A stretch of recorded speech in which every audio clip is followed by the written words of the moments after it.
in and have that playing. Thank you so much. This week. So this Friday, we have our third date night.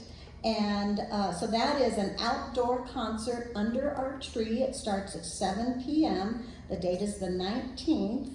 And we have, our music guest is Greg Cooperman. And so he lives in Paonia, and Greg is a singer-songwriter. He plays accordion, he plays keyboards, he also plays some harmonica. I believe he'll be doing a lot of his original music. That happens at 7 p.m. We also have homemade ice cream, and you're up, Rebecca, right? Awesome, thank you so much, Rebecca. Are you bringing some too, Nancy? Oh my goodness, we're so blessed. And Gail too, we're gonna have a feast. So please join us for these. These have been just a really fun way to celebrate our community in the summertime. It's kind of just like an old-fashioned ice cream social with homemade ice cream, which is so awesome. And then on top of it, we have live music going on from some of our local musicians. So please come for that, 7 p.m. It's a love offering. We take a love offering with, and then we split that with the musician and CSL. So it's kind of a fundraiser event for CSL, but we also share that with the musician for their time and energy and talent that they're sharing with us. So that's happening Friday night. Saturday then is Deltorado Days. In case you didn't know, in Delta it's Deltorado Days. And we have been setting up a book sale, and then we sell ice cream, not homemade, but we sell ice cream as well. And that is definitely a fundraising event for CSL. And I'm so pleased that we got a lot of names on the list of people who are willing to volunteer, because you know that these fundraising events are run by volunteers. So thank you for everyone who has signed up. And we're just going to start at 8 a.m. bringing the books out. We're just selling books and puzzles and maybe games. So please bring, if you have books that you're wanting to move on from, you can bring them either on Wednesday. I'll be here on Wednesday. You could bring them then, or you can bring them Friday and we'll put them out. So bring your books. Sign up if you would like to help and volunteer, and if you don't sign up, it's okay just to show up as well. And look at the books that we have for sale, buy some ice cream. It is a fundraiser for CSL. So July 20th, that's Saturday, 8 a.m. I imagine we'll go until we stop. I don't know. Like maybe 5, maybe before. We'll see how that happens. I know that we're playing some music over in the park, and we're playing, I think, at 5. I think. And then Wave 11 plays after us. So yeah, if you want some fun music, that'll be fun. Okay, Women's Retreat. Be looking in your email. I'm going to send an email out this week about the Women's Retreat. So be watching in your email for details about that. Got it? Got it? Got it. Yeah. Okay. I think that's all the announcements that I have right now. So let's move on here as we open our service with stating our purpose statement together as a group, as CSL. We go. As an intentional spiritual community, the purpose of CSL is to be a living environment for individuals to realize that we are all unique emanations of God, the love intelligence governing the universe. We embody the truth of our oneness with God, and we consciously practice this truth in our everyday life. Through the exploration of new thought, ageless wisdom, and the energy of unconditioned love, we are dedicated to individual transformation and to being a beneficial presence in the world.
within my heart, and I will listen, Holy Spirit. I will listen.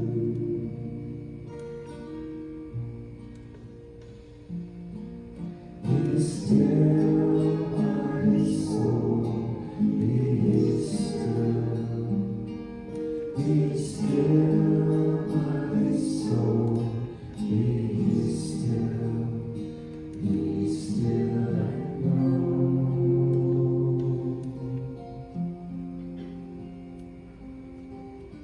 I will make a quiet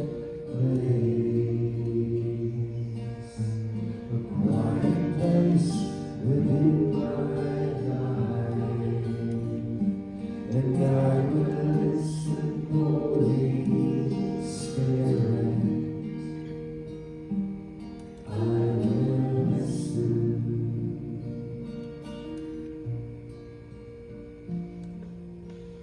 I will make a quiet place. I will make a quiet place. I will make a quiet place.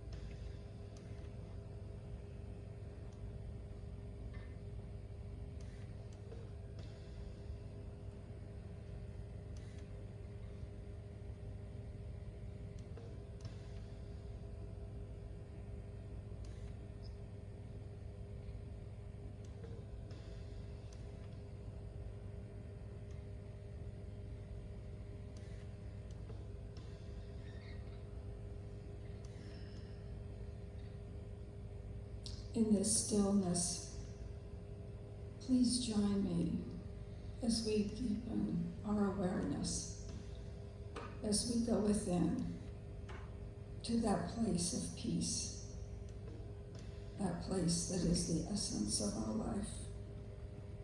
And it's in this place that we let go of all the busyness of the morning, of our outer lives, and bring our attention to that inner stillness, that place in which life lives itself as each and every one of us. And this life is infinite, eternally alive. It is unlimited possibilities, unconditional love. It is peace and joy, happiness, health, and abundance. And I call this life God, Spirit, and it's everywhere present at all times. And we are each a beloved creation of this eternal aliveness. We are each endowed with the freedom to live from this place, to co-create the life that we desire. And as I speak this word for myself, I speak these words for each of you.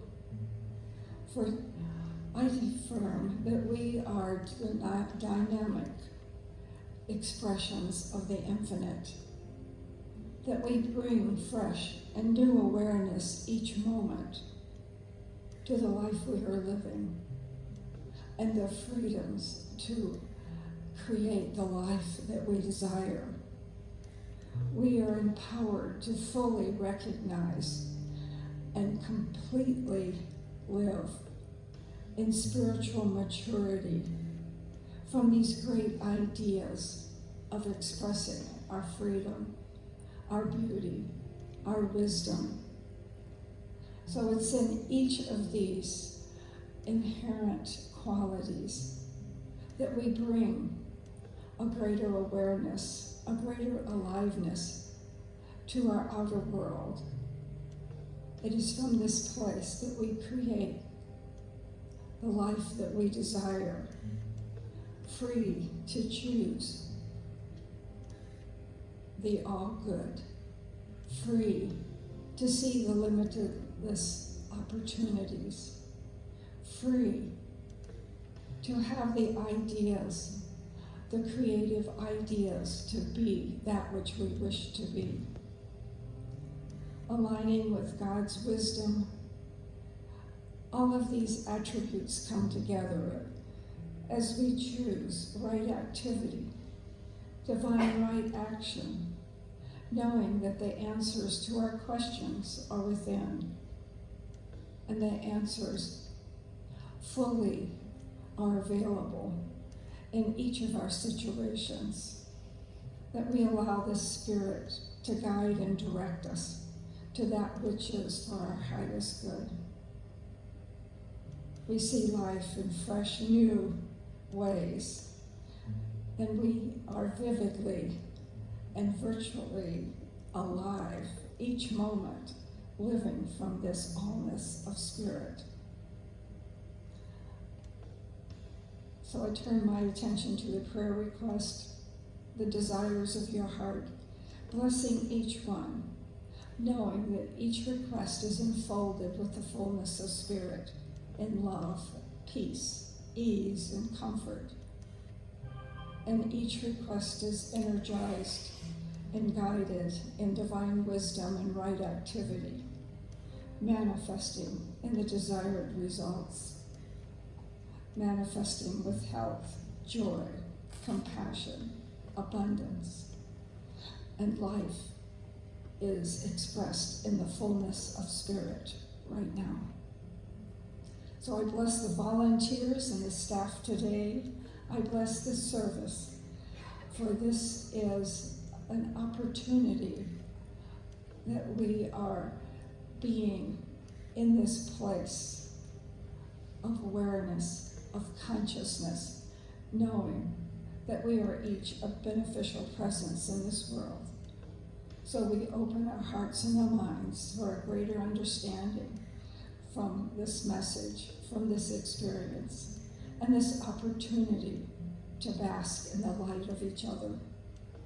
So I give thanks for this truth, for knowing that we are direct emanations of the one life, the one spirit. And I release these words in joy and confidence, knowing it does not return void, as we join together and joyously declare, and so it is.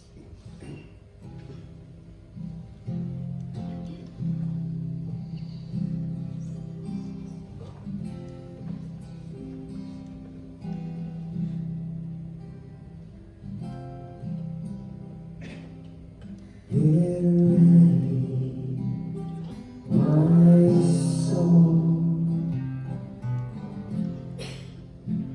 I'm diving in.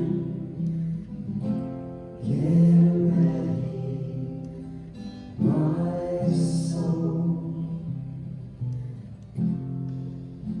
I'm diving in to the deepest kind of love.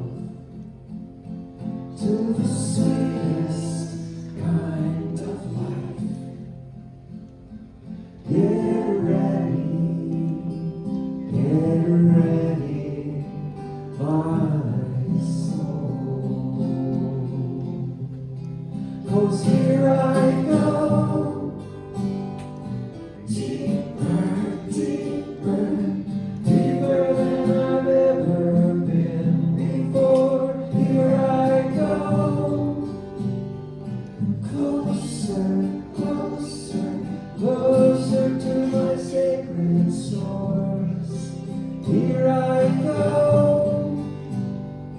deeper, deeper, deeper than I've ever been before. Here I go, closer, closer, closer to my sacred source.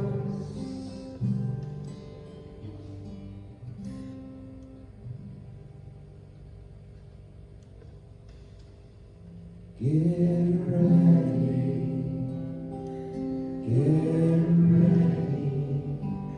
my soul.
Good morning.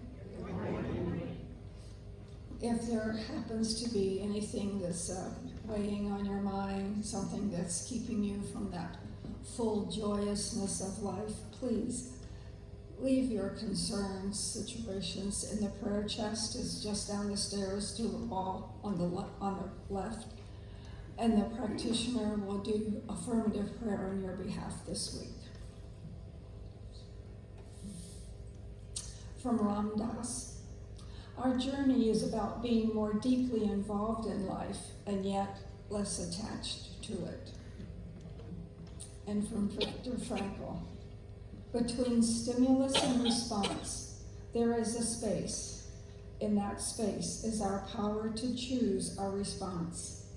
In our response lies our growth and our freedom.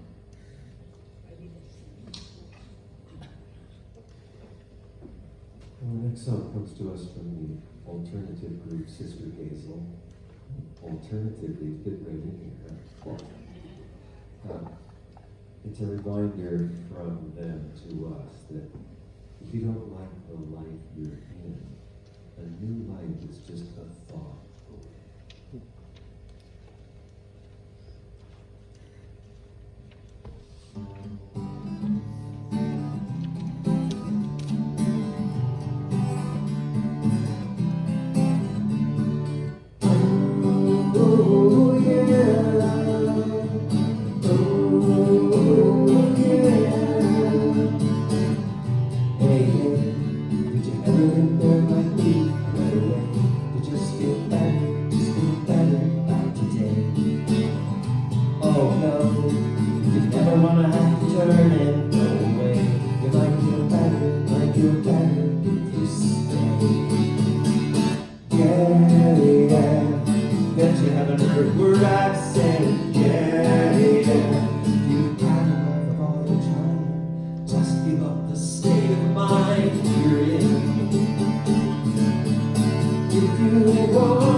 Out of your mind.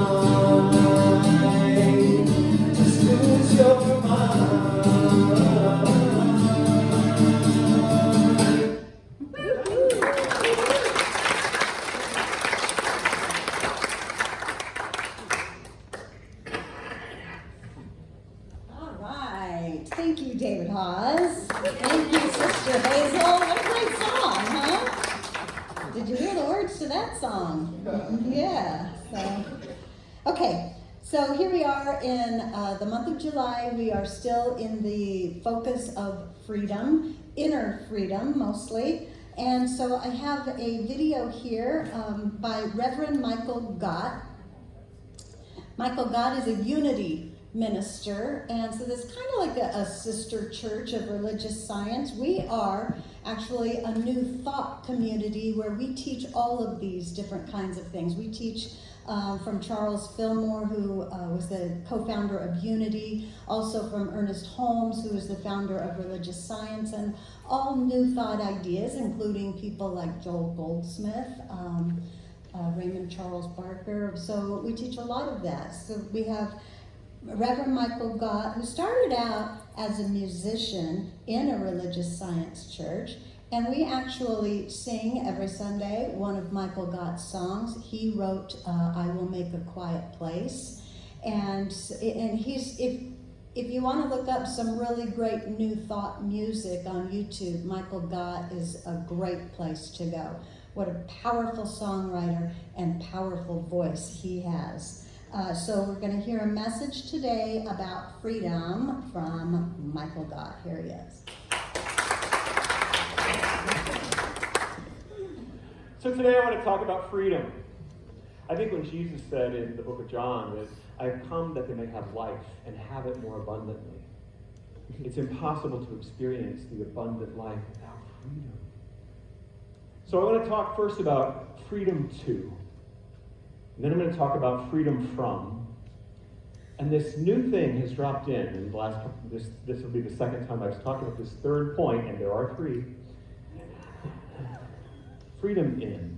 So let's talk about freedom to. First I want to share Ernest Holmes, who's the founder of our sister denomination, Centers for Spiritual Living, and in his seminal work, the textbook of the Science of Mind, he writes this on the very first page. The divine plan is one of freedom.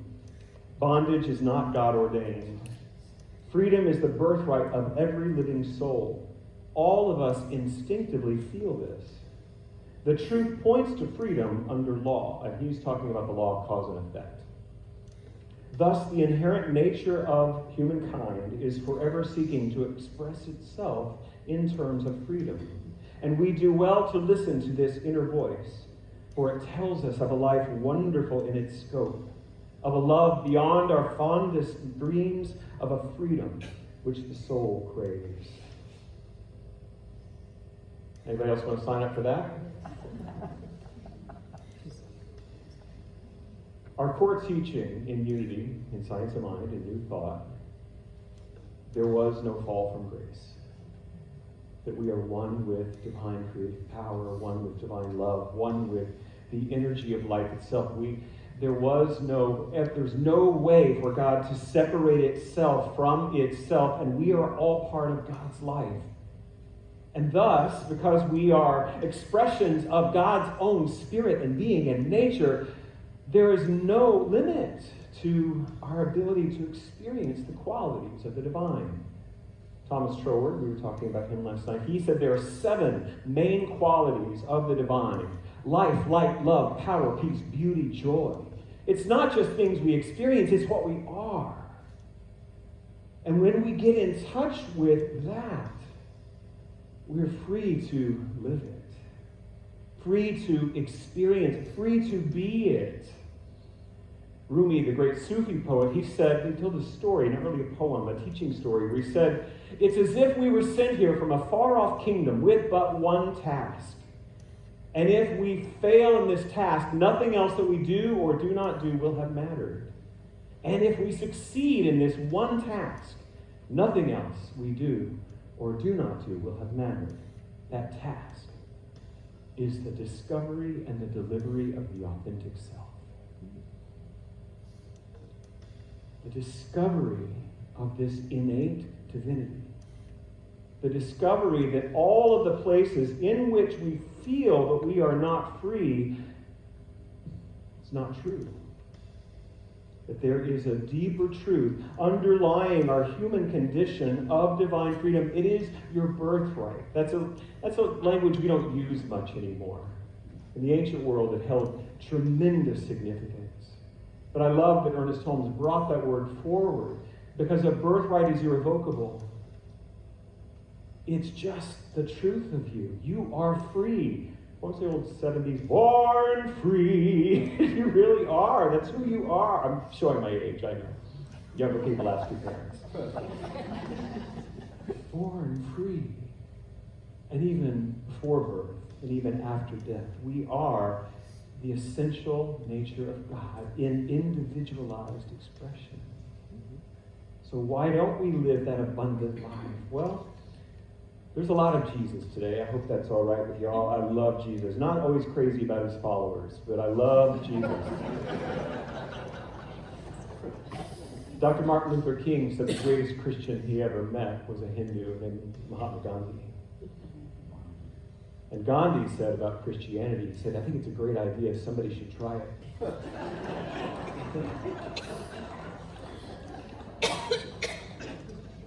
This is from the Gospel of Luke. Nope, that's still Ernest Holmes. I usually have a smaller iPad. I have two iPads. I have a preaching iPad and a travel iPad. And I only have my travel iPad. Oh, this is great. From Luke 12:32, fear not, little flock. It is your Father's good pleasure to give you the kingdom. You've probably heard that phrase before. But think about that. The infinite creator, the energy of life itself, divine supreme intelligence and creative power, has pleasure in giving of its nature to us. We're not taking anything from anyone when we partake of the kingdom of God. And then also in Matthew 19:13 and 14. Some people brought little children to Jesus, and they wanted him to place his hands on them and to pray for them. But the disciples told them not to do it. And Jesus said, let the little children come to me. Don't keep them away. And this is the part I want you to hear. The kingdom of heaven belongs to people like them. Jesus placed his hands upon them and blessed them. Then he went on from there. Years ago, I was meditating on this passage, and I was reminded of the famous Zen koan. What's the face you wore before your mother or father were born? If you know the Zen koans, they have no answer, but they're meant to just shock us out of day-to-day dualistic reality into a space of openness. And what it's asking us to do is come into contact with our unconditioned mind. And that's the thing that children bring. They have not yet, although as soon as they develop language and learn things, they begin to develop stories about the way the universe works, right, guys? Yeah, it's best to start a therapy fund early, I find. But this idea of no one can enter into the kingdom of heaven unless they become as a child, to find the face that we wore before all conditioning, to find our pure self. You're free to do this. You are blessed by the very nature of the life of God, the abundant life, to live with that kind of freedom, just as who you are, has nothing to do with anything you do or don't do. You are this. So we could end right there, but I have 2 more points.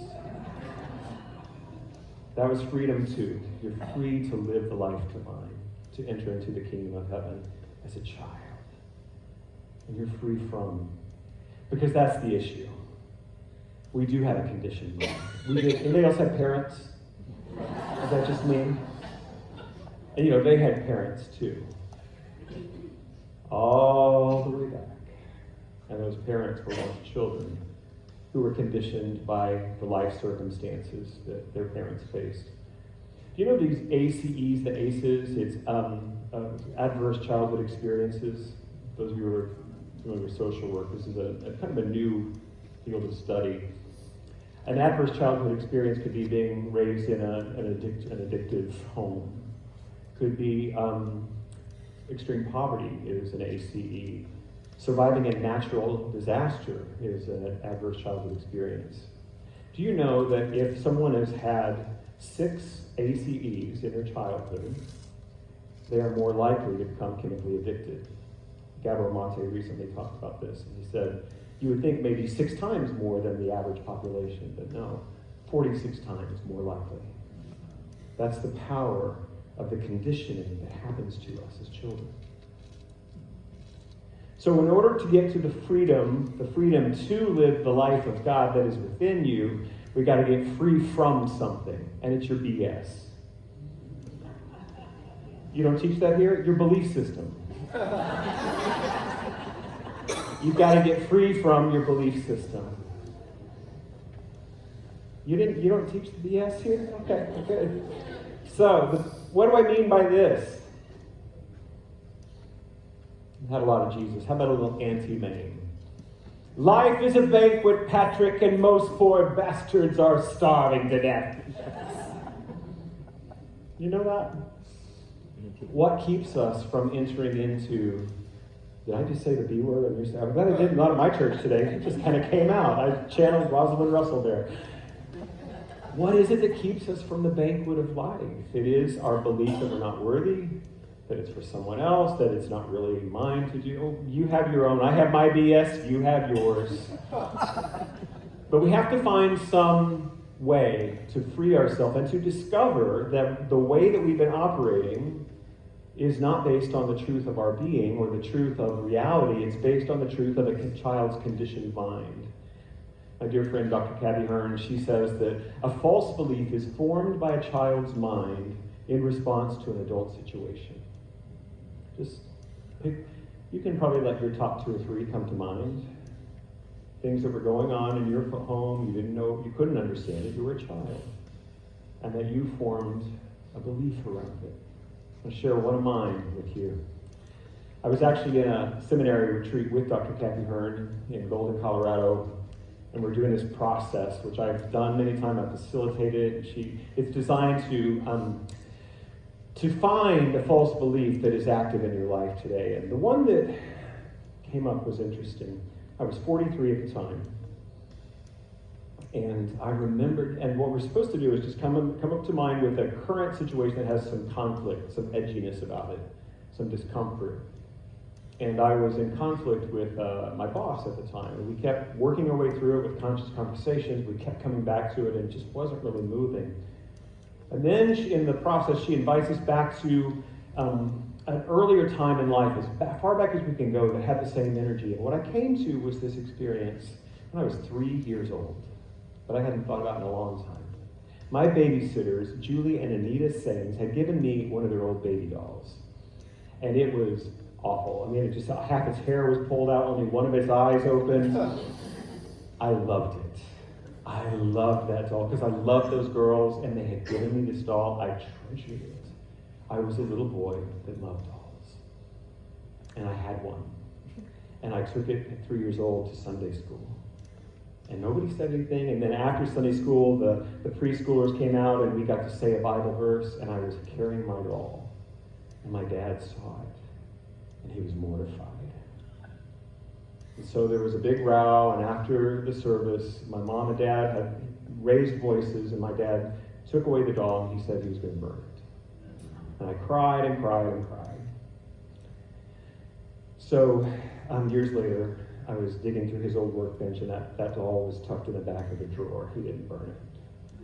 And now, when I came out when I was 19, my dad was, oh my gosh, I miss him. I miss my dad. He put his arms around me and he said, I'm your daddy, and you can always come home. I love you forever.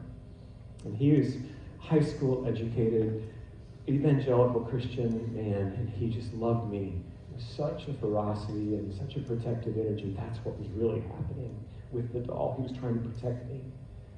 But the message I got was that if I show up as who I am, the people I love are harmed. I carried that for 40 years. For 40 years, it kept coming up that I would edit and alter my authentic self so as to not try to hurt people. And I was beginning to resent the crap out of it.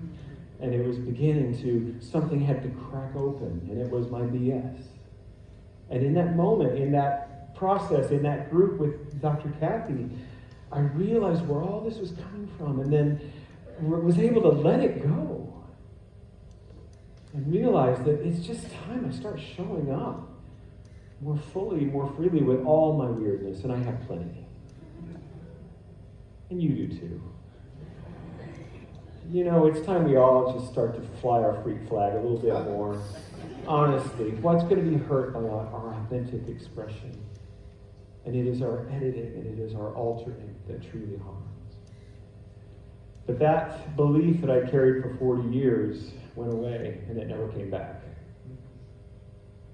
Now I have others. I've got a pretty extensive library, but I have healed many of them as they come into consciousness. We have beautiful practices. This takes a lot of maintenance, let me tell you. Talk therapy since I was 19. 12-step recovery. Began that in my mid-20s. And now I'm just delighted that I have lived 25 years chemical-free. I mean, it's just amazing. And these principles we teach here in Unity. Affirmation and denial, prayer and meditation. These are my three main paths of discovering, uncovering, and discarding my BS. And it's work. When you say you got to do your work, you may have heard that phrase in different self-development circles. That's what it is. It never ends. It's never fun. But on the other side of it, every time is, guess what? Freedom. Freedom. Don't you want to be free? And you just get to pick your path. Those are my top three. I do other things, but that's what I keep coming back to. I was in a therapy session once, and I messed up some money stuff, and I was just beating myself up about it. And my therapist, he said, Michael, stop. Nobody gets to be good at everything. You're good at a lot of things. That was a message that I needed to hear that day. And it highlighted another old belief in my belief system of perfectionism. I thought if I work hard enough and do all this healing recovery work, eventually I'm going to get perfect. Damn. No. It still hasn't happened. As a matter of fact, my growing edge, decades into recovery and 30 years in this teaching, my growing edge today is not to manifest greater and greater things and stuff and abundance and all that. It's to accept my humanity and to love it. And to just love that this is it. The Buddhists teach that this is a billion and a billion chance to have a human incarnation. And most of us, we're not at the banquet, but not only that, we're actively disdaining it. Rather than realizing that the human part of us is also holy.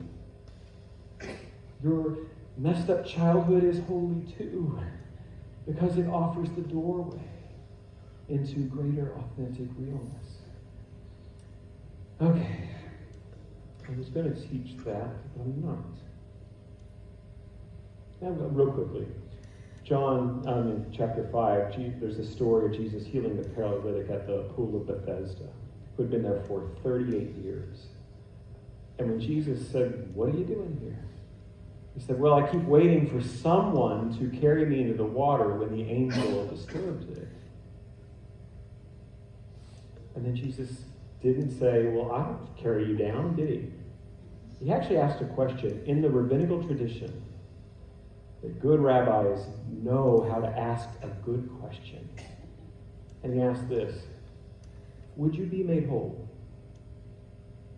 He didn't ask any of his story about why he wasn't whole. He said, would you be made whole?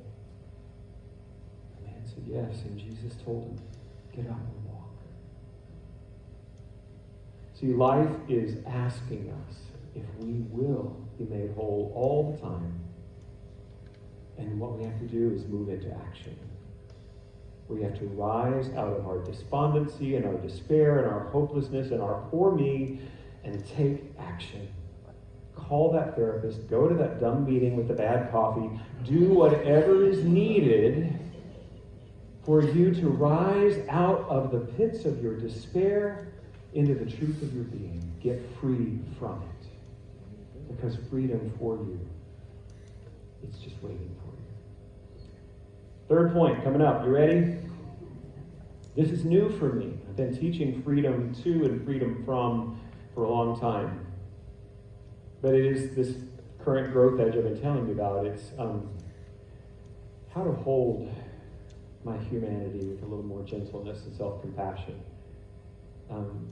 Dear relationship, one that I thought I would be in until the end of my life, ended 3 years ago, and I was devastated, heartbroken. Not my choice at all.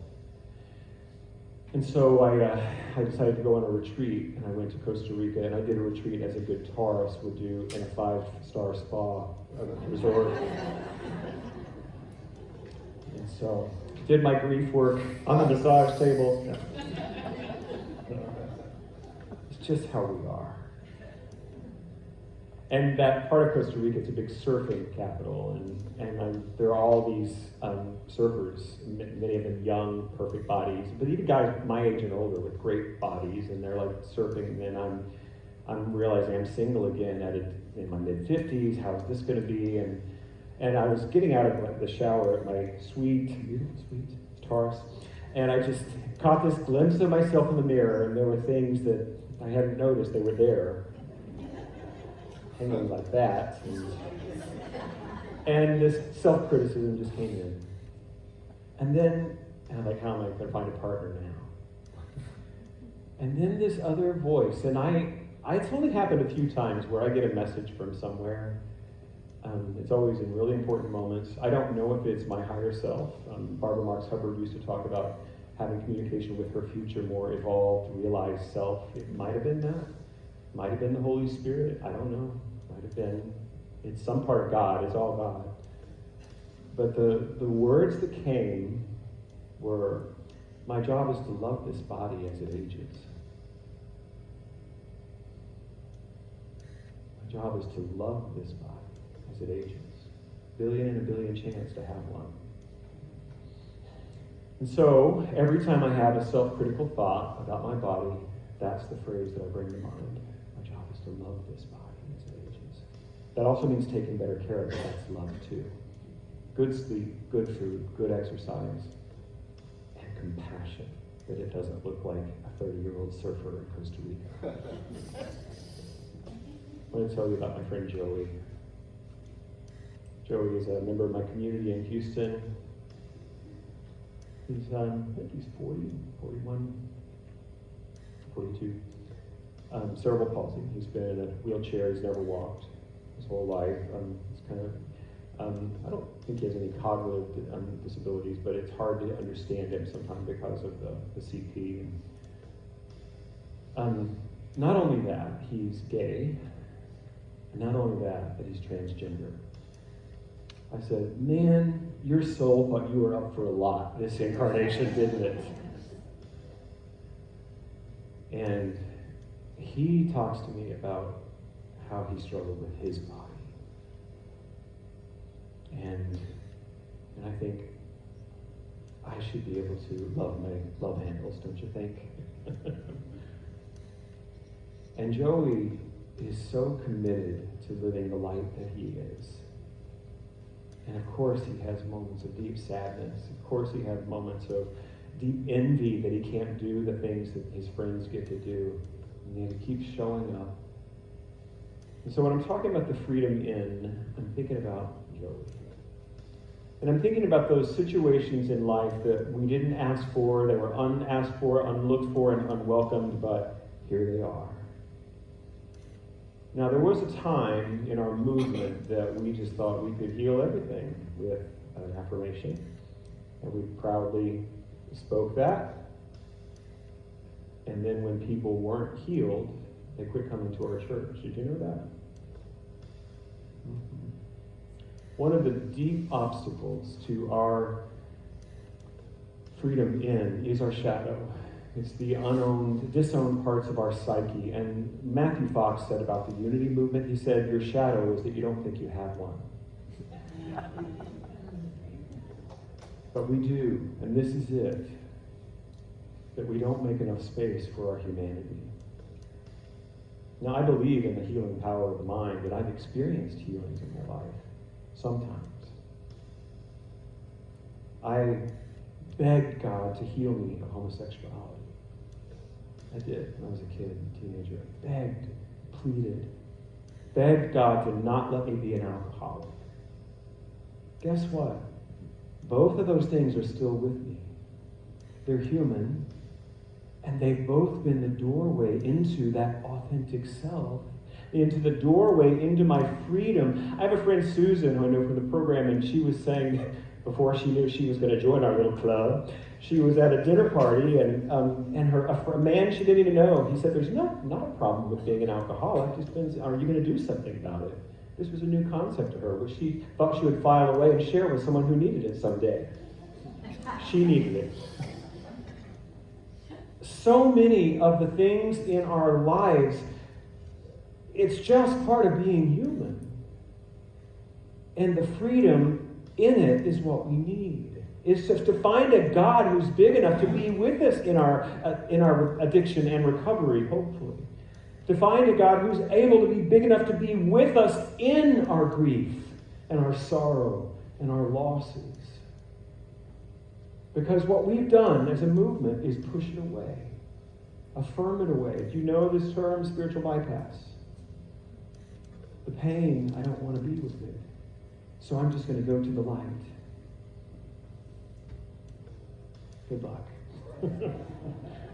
My experience with every person I know is that we hit that wall when we're not able to affirm it away, we're not able to chant it away, we're not able to pray it away. It's here.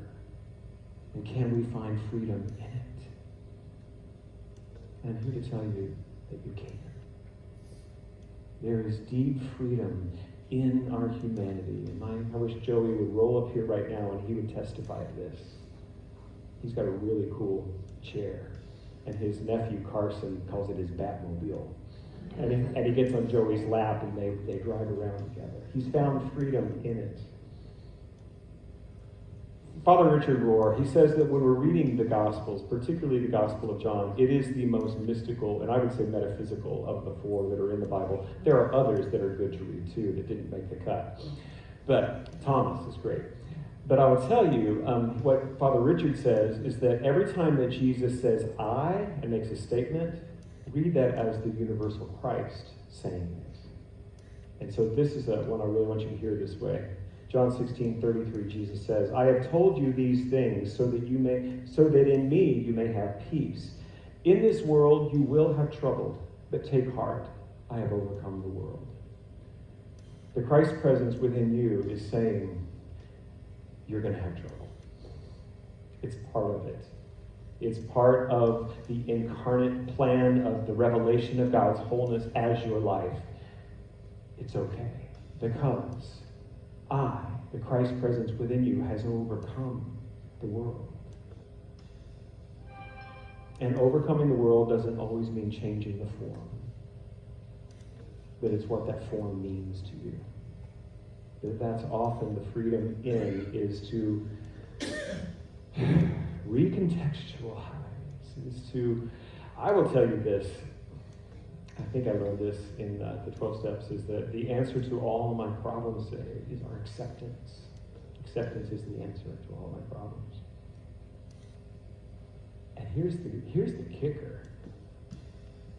When we are willing to accept and allow that even here, God is here, I don't have to push it away, I can feel all of that pain, I can feel all of that anger, I can feel all of that sadness, and God is here with me, in me, as me, in it, then the transformation can really occur. It's the resistance to the pain that keeps it in place. Now, we don't have to be perfect. Even ministers, thank God, that what the younger generations are looking for is authenticity. They want leaders who are real, who will tell them the truth. And please don't misread me to think that I have given up on all of our miraculous transformative teaching, because I haven't. I still count on it every day. And I'm having greater access to it. by being kinder to my human self.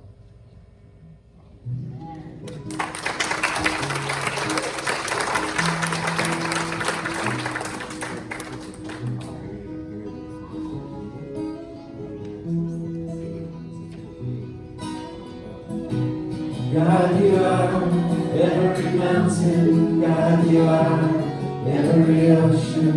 God, you are every canyon, every inch of earth and sky. God, you are every morning.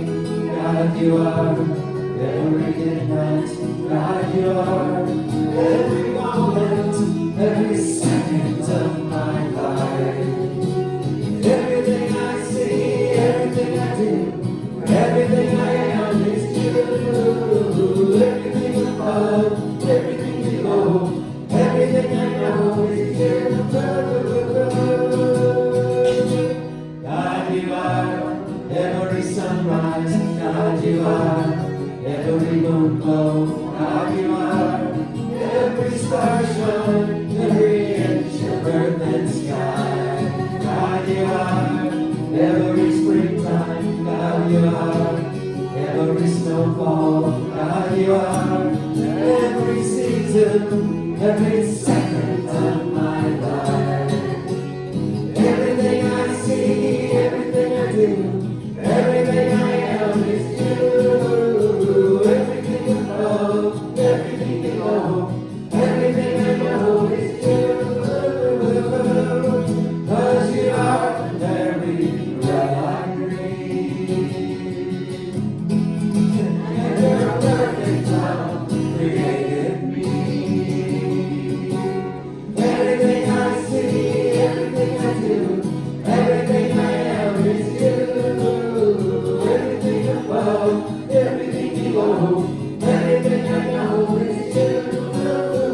Everything I see, everything I do, everything I am is you.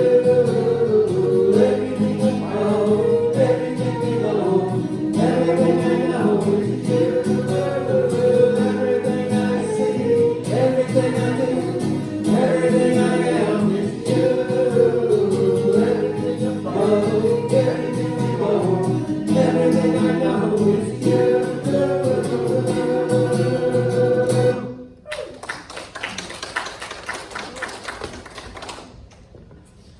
Okay, as the ushers come forth, this is our time to consciously participate in the spiritual principle of law of circulation.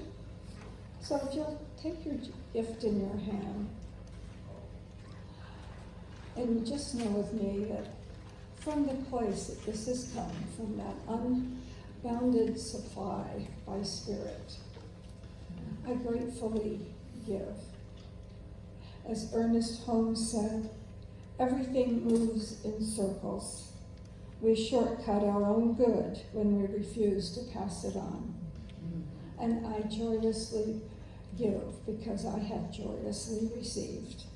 And our affirmation: in the spirit that I give to God, God gives to me.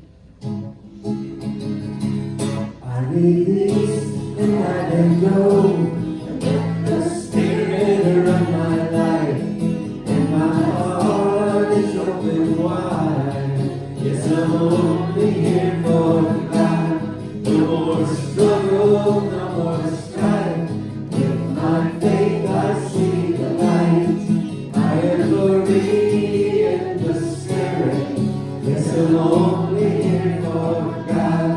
I release and I let go. I let the spirit rule my life, and my heart is open wide. Yes, I'm only here for God. No more struggle, no more strife. With my faith I see the light. I am free in the spirit. Yes, I'm only here for God.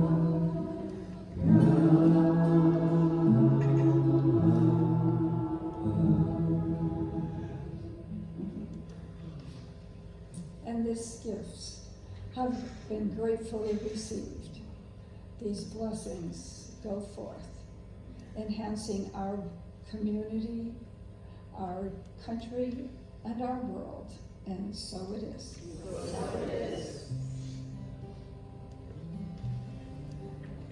Thank you, Lou. How about Michael God? Yeah. I just have always, I loved him as a singer when that's all I knew him as. And then I came upon him that he was a Unity minister, which kind of surprised me, but he's doing awesome. Okay, so let's read over Claiming Our Good here. And all together, let's say these affirmations. Here we go. I know that success, prosperity, and happiness are the gifts of freedom and are the divine heritage of everyone. I know that divine guidance enlightens the collective mind of all people, causing it to know that success, prosperity, and happiness may come to all without the loss of either personal freedom or individual self-expression, and so it is. I'm in the right place at the right time. I'm just where I'm supposed to be. I'm in the right place at the right time. I'm just where I'm supposed to be. I'm in